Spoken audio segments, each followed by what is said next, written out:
नमस्कार। अरुणाचल समाचार में आपका स्वागत है। मैं हूं यारमता सिंह। आइए बुलेटिन में सबसे पहले देखते हैं मुख्य समाचार।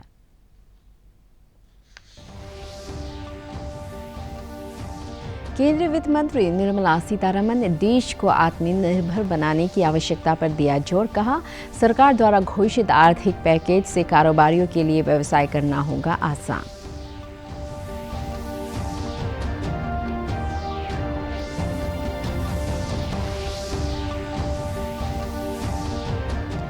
मुख्यमंत्री पेमा खांडू ने तवांग और वेस्ट कामेंग जिले में सीमा सड़क संगठन द्वारा नवनिर्मित 2 पुलों का किया उद्घाटन। कहा, राज्य सरकार MLA लेड फंड का 50% हिस्सा कोविड-19 पर करेगी खर्च।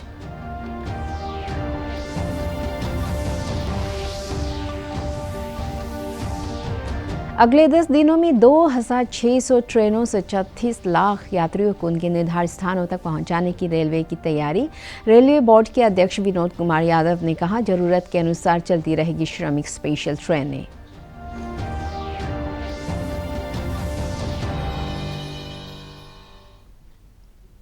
केंद्रीय वित्त मंत्री निर्मला सीतारमण ने देश को आत्मनिर्भर बनाने की आवश्यकता पर जोर दिया है।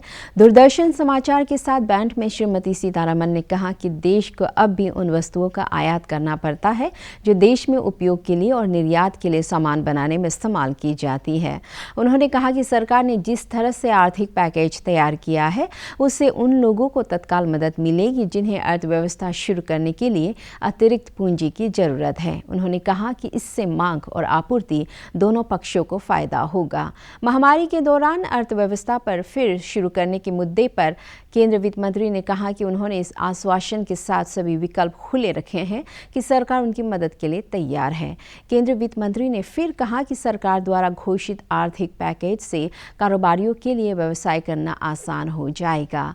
रिजर्व बैंक के हाल के फैसले के बारे में सुश्री सीतारमण ने कहा कि ये फैसले समय से हुए हैं और मौजूदा भावनाओं से काफ़ी अलग है और इससे धन का प्रवाह को आसान बनाने में मदद मिलेगी। वित्त मंत्री ने किसानों को बंधनों से मुक्त करने से संबंधित साहसिक फैसले लेने के लिए प्रधानमंत्री नरेंद्र मोदी को धन्यवाद दिया। उन्होंने कहा कि किसान अब ये स्वयं चयन कर सकते हैं कि उन्हें अपना उत्पाद किसे बेचना है।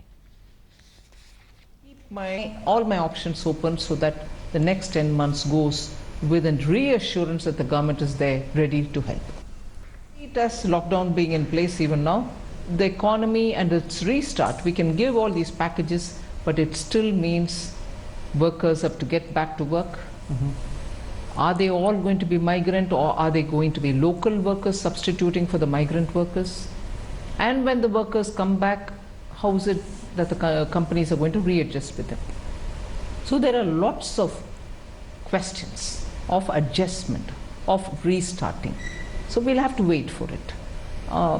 I will keep all my options open so that the next 10 months goes with a reassurance that the government is there ready to help. We have to be self-reliant. Many of what we now import should be possibly made within the country. But that doesn't mean that we are saying we are going to be inward looking. That doesn't mean that we say we don't want anything at all from outside. केंद्रीय सूचना और प्रसारण मंत्री प्रकाश जावड़ेकर ने कहा है कि सरकार सामुदायिक रेडियो स्टेशनों पर विज्ञापनों के समय में बढ़ोतरी करके इसे 7 मिनट प्रति घंटे से बढ़ाकर 12 मिनट प्रति घंटे करना चाहती है ताकि उन्हें टेलीविजन चैनलों के समकक्ष लाया जा सके। आकाशवाणी समाचार के जरिए सामुदायिक रेडियो स्टेशनों के श्रोताओं को संबोधित करते हुए श्री जावड़ेकर ने कहा कि सामुदायिक रेडियो अपने आप में एक समुदाय है और ये परिवर्तन के संवाहक है। श्री जावड़ेकर ने कहा कि मंत्रालय सामुदायिक रेडियो स्टेशनों की संख्या बढ़ाने की योजना बनाएगा। श्री जावड़ेकर ने कहा कि इस तरह के रेडियो स्टेशन स्थापित करने में आने वाले खर्च का 75% मंत्रालय द्वारा वहन किया जाता है। श्री जावड़ेकर ने कहा कि इन रेडियो स्टेशनों से आग्रह किया कि वे स्थानीय स्रोतों से सूचनाओं का सत्यापन कर फर्जी खबर के खतरे से निपटने में मदद करें। उन्होंने बताया कि मंत्रालय ने पत्र सूचना कार्यालय के अंतर्गत तथ्यों की जांच के लिए फैक्ट चेक सेल बनाया है और सामुदायिक रेडियो इसकी मदद कर सकते हैं। श्री जावड़ेकर ने कहा कि फर्जी खबरें बड़ी खतरनाक होती हैं और इस प्रतिबंध को प्रेस की आज़ादी का हनन नहीं माना जाना चाहिए। उन्होंने इस बात पर जोर दिया कि सामुदायिक रेडियो स्टेशन स्थानीय स्तर पर सूचनाओं का सत्यापन कर सही समाचार देने में मदद कर सकते हैं। मुख्यमंत्री पेमा खांडू ने आज तवांग जिले में तवांगचू नदी पर बने एक पुल का उद्घाटन किया। उन्होंने वेस्ट कामेंग जिले में सूखा नाला पर निर्मित पुल का भी उद्घाटन किया। सीमा सड़क संगठन द्वारा इन दोनों पुलों का निर्माण किया गया है। इससे पहले कल तवांग में कोविड-19 पर समीक्षा बैठक में मुख्यमंत्री ने कहा कि north east special infrastructure development योजना और नॉर्थ ईस्ट काउंसिल से राज्य को मिलने वाले 100% धनराशि को स्वास्थ्य क्षेत्र पर खर्च किया जाएगा। श्री खांडू ने कहा कि राज्य के सभी 25 जिला अस्पतालों में आधारभूत सुविधाओं के विकास के लिए 350 करोड़ रुपए आवंटित किया गया है। उन्होंने कहा कि विधायक स्थानीय क्षेत्र विकास निधि का 50% कोरोना वायरस से लड़ाई के उपयोग में किया जाएगा। देश में बढ़ते कोरोना संक्रमण के मामलों के मद्देनजर मुख्यमंत्री ने प्रदेश के लोगों से किसी भी स्थिति के लिए तैयार रहने को कहा। उन्होंने इसके संक्रमण को रोकने के लिए लोगों से दिशा निर्देशों का पालन करने और अफवाहों पर ध्यान न देने की अपील की। मुख्यमंत्री ने कहा कि अर्थव्यवस्था को गति देने के लिए राज्य सरकार कृषि और बागवानी क्षेत्र को प्राथमिकता देगी। राज्य सरकार की सामान्य प्रशासन और पर्यटन विभाग के सचिव सुश्री साधना देवरी ने कहा है कि कोविड-19 के कारण राज्य में पर्यटन उद्योग को भारी नुकसान हुआ है। श्रीमती देवरी ने बताया कि राज्य में नामसाई, जीरो जैसे महत्वपूर्ण पर्यटन केंद्रों में होटल और होम स्टे उद्योग से जुड़े कारोबारियों और पर्यटन पर निर्भर अन्य दूसरे कामकाज से जुड़े लोगों की मदद के लिए राज्य सरकार के समक्ष एक राहत पैकेज रखने का प्रस्ताव है।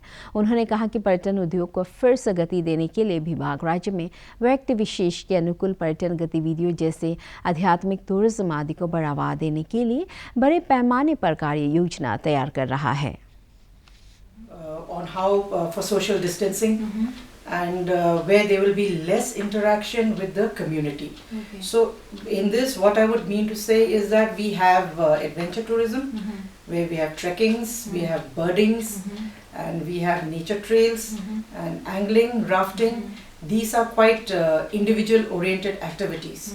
And apart from that, we will be working on the familiarization tours. We call it the FAM tours. This has also been mandated by the Ministry of Tourism that we invite travel writers, bloggers, medias, both electronic. We invite them, bring them over to our state, and then they will give us the promotion and the scope. Almost 8,842 booking cancellations were made. So it has affected not only the tourism industry and the stakeholders. The tourism stakeholders is very vast. It's got a very long chain, starting from your hotels, from your food courts, and also especially homestays. केंद्रीय स्वास्थ्य और परिवार कल्याण मंत्रालय ने कहा है कि देश भर में अब तक कोरोना वायरस से संक्रमित कुल 51,784 लोग स्वस्थ हुए हैं और ठीक होने की दर 41.39% पहुंच गई है। पिछले 24 घंटों में 3,250 रोगी ठीक हुए हैं और कोविड-19 के 6,654 नए मामले भी सामने आए हैं, जिससे देश भर में संक्रमित मामलों की कुल संख्या 1,25,101 हो गई है। स्वास्थ्य मंत्रालय ने कहा कि देश भर में पिछले 24 घंटों में कोरोना संक्रमण से 137 लोगों की मौत हुई है, जिससे अब तक इस महामारी से मौत का शिकार हुए लोगों की कुल संख्या 3,720 हो गई है। नई दिल्ली में आज संवाददाताओं को संबोधित करते हुए रेलवे बोर्ड के अध्यक्ष विनोद कुमार यादव ने बताया कि अगले 10 दिनों में 2,600 ट्रेनों से 36 लाख यात्रियों को उनके निर्धारित स्थानों तक पहुंचाने की तैयारी है। राज्य सरकारों के साथ समन्वय करके और जो उनके पास इस समय एक रिक्वायरमेंट है, उसको भारतीय रेल और राज्य सरकारें एक साथ मिलके एक नेक्स्ट 10 दिनों के लिए, अगले 10 दिनों के लिए एक शेड्यूल बनाया है। आप देख सकते हैं इस कॉलम में हमने डेस्टिनेशन स्टेट का एक लिस्ट दिया है, एक ओरिजिनेटिंग स्टेट का लिस्ट दिया है। सो ओरिजिनेटिंग डेस्टिनेशन का एक मैट्रिक्स बना के अगले 10 दिनों में जो हमने ट्रेनें शेड्यूल करी हैं वो करीब 2600 ट्रेनें शेड्यूल करी हैं, और उसमें जो हमने ये अनुमान लगाया है कि अगले 10 दिनों में 36 लाख पैसेंजर्स को हम ट्रेवल करा पाएंगे।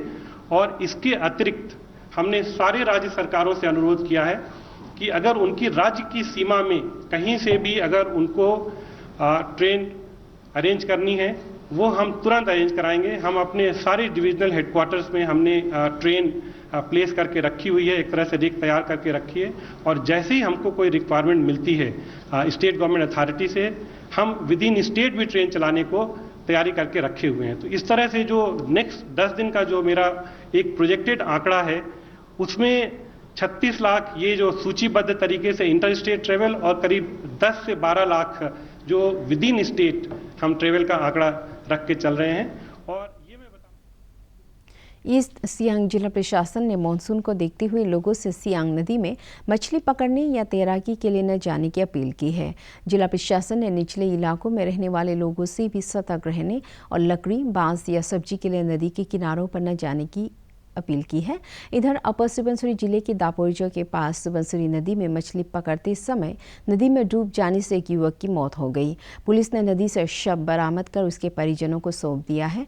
आधिकारिक सूत्रों के अनुसार इस युवक की पहचान पोर्लिन कामदा के रूप में की गई है। ईस्ट सियांग जिले में आवश्यक वस्तुओं की आपूर्ति करने वाले वाहन 24 घंटे तक चेक गेट पर रहने के बाद जिले में प्रवेश कर रहे हैं। जिला प्रशासन के दिशा निर्देशों के अनुसार वे सामानों की डिलीवरी करने के बाद तुरंत वापस लौट रहे हैं। उन्हें जिले के अंदर कहीं भी रुकने और किसी से मिलने की इजाज़त नहीं है। कोरोना संक्रमण को फैलने से रोकने के लिए बाहर से आने वाले वस्तुओं को 48 घंटे तक गोदाम में रखने के बाद ही उपभोक्ताओं को बिक्री करने के निर्देश का पालन किया जा रहा है। यहाँ मतलब मस्टमर में खाली जब होगा तो सुबह तो हम लोग जा सकता है, दिन खाली नहीं होने से हम लोग यहाँ रुकना पड़ता है। तो मस्टमर में हम लोग बैठ नहीं सकता है, 24 घंटे के अंदर में हम लोग बैग होना पड़ता है। लॉकडाउन से हम लोग अभी तक घर में नहीं घुसे एक बार भी। हम लोग आते हैं, माल गिराते हैं, फिर साथ साथ घूम के चले जाते हैं। और टेम्परेचर आपका रोड में 20-25 किलोमीटर में टेम्परेचर ठीक होते रहता है।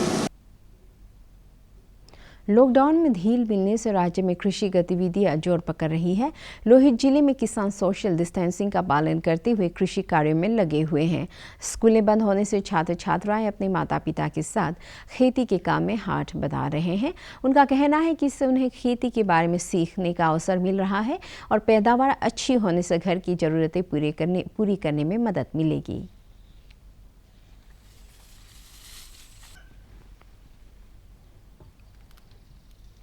हम लोग खेती कर रहे हैं और हम लोग सोशल डिस्टेंस को भी मेंटेन कर रहे हैं। गवर्नमेंट ने हम लोग को चावल दिया था, उससे हम लोग थोड़ा मदद मिला है। और अभी तो नॉर्मल हुआ है लॉकडाउन जो, तो अभी हम लोग यहाँ में मम्मी का मदद कर रहे हैं, तो धान खेती ख़त्म हो। राज्य सरकार ने सभी दवा विक्रेताओं से बुखार, खांसी और कोल्ड के लक्षणों के आधार पर दवा लेने वाले रोगियों के मोबाइल नंबर और उनका पता रिकॉर्ड में दर्ज करने का निर्देश दिया है। अरुणाचल प्रदेश दवा विक्रेता संघ के अध्यक्ष पवन बगांग ने बताया कि कोविड-19 महामारी के मद्देनज़र मेडिकल स्टोर्स पर बुखार, खांसी और कोल्ड की दवा खरीदने के लिए आने वाले रोगियों से चिकित्सकों से परामर्श के बाद ही दवा लेने का सुझाव दिया जा रहा है। उन्होंने बताया कि प्रदेश में करीब 1450 दवा विक्रेता है।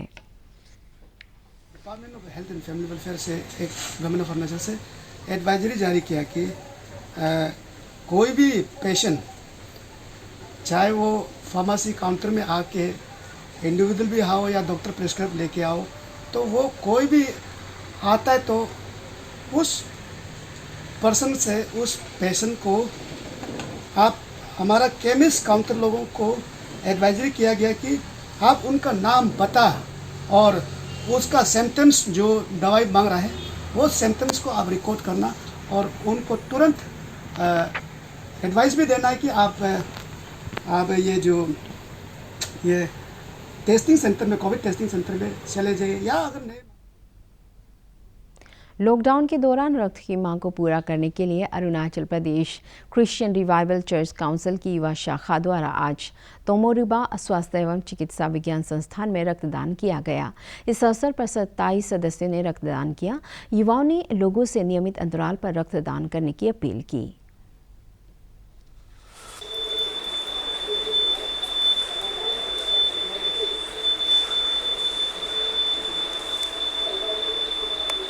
मेरा नाम कमदर है और मैं Arunachal Pradesh Christian revival church council youth wing का प्रेसिडेंट हूँ। जैसा कि हम सबको पता है कि अभी हम लोग पूरा एक ऐसे बीमारी से एक ऐसे वायरस से।